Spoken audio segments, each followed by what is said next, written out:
أعوذ بالله من الشيطان الرجيم. சபிக்கப்பட்ட ஷைத்தானை விட்டு அல்லாஹ்விடம் நான் பாதுகாப்பு தேடுகின்றேன்.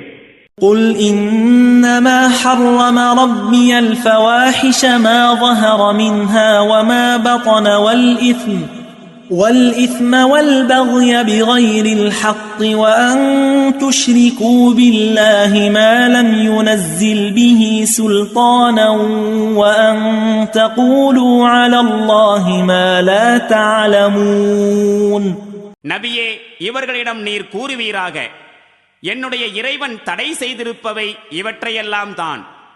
மானக்கேடானவற்றை செய்தல், அவை வெளிப்படையாக இருந்தாலும் சரி மறைவாக இருந்தாலும் சரி. பாவம் புரிதல், நேர்மைக்கு மாறாக வரம்பு மீறிய செயல்களில் ஈடுபடுதல். மேலும் எவற்றை குறித்து எந்த ஆதாரத்தையும் அல்லாஹ் இறக்கிடவில்லையோ அவற்றை அல்லாஹுவுடன் இணை வைத்தல். மேலும் எவற்றை குறித்து அவை அல்லாஹு கூறியவைதான் என்பதை நீங்கள் அறியவில்லையோ அவற்றை அல்லாஹுவின் மீது ஏற்றிச் சொல்லல்.